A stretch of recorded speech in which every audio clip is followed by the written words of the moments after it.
Type Beats Entertainment.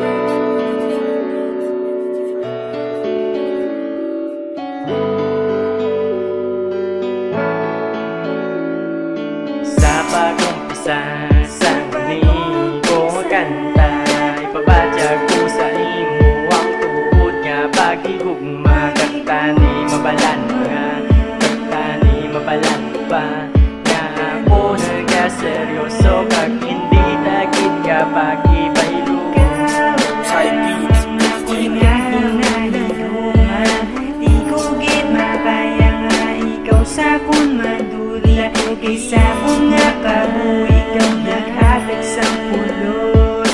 Palang madula ka ang kabuhi ko magahimalo. Sa pagbukaw sa agaw, sigarilyo pangitaw, nubog sa pagigugma kay ikaw ako nilinon galing doon sa la. Wala ko manok kung jakto ako ang ilinon, siguro mo na ang igo ko sa imo. Kay bisan wala pa nahimo ako na na-appreciate. Ikaw lang ang babae gusto ko nga makade, kag ikaw lang ang gusto ko makaubod. Kay naturing ta nakasobra pa sa akon nga utot. Ikaw lang higya, ikaw ginahigugma. Hindi ko gid makaya nga ikaw sa kon madula ang akong pagpalang. Kasi mo ko lang pakita, ipapadyag ko sa mo ang tuod nga pagigugma. Kay ikaw lang, kag wala na sang iban. Ikaw ginapitik sang akong nga dugan. Si mo ko lang kita nan tanan nakitaan. Ikaw na pabadyag sang swabe kalibayan. Ikaw lang ang sakon na nagapalibay. Makaupot ka lang kalandan akong mabata.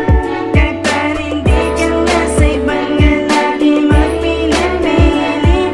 Ikaw lang ang babae sa bilong kong nakabuhi. Kanilang mabalan mo na badyagan ko. Hindi ko gid makaya nga madula ka sa kunluyo. Ikaw lang ang babae kag wala na sang iban. Ikaw gid ginapitik sang dugan, tani mo ini mabadyagan.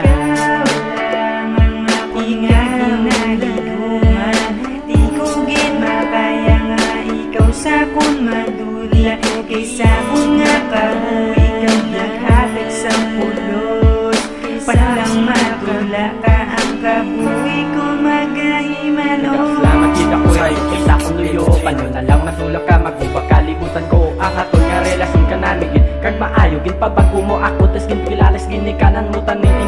Hindi ka na magbago pa. Kaysang nakita ka na hulog gidayon buot kuya. Grabe gidayon ang ako nga nabatyagan. Good like it explain gani ikaw na lang ako nalungan. Sa padayon sa aton nga relasyon na abdan. Gin madasami sa pakatinion kini nakita man ako sang isa karason. Nga ikaw lang kitang dapat nga akong palangga untagid ka. Hatag ko kita tanang ikaw lang ang rason nga buhay pa ko sa kalibutan nga ini.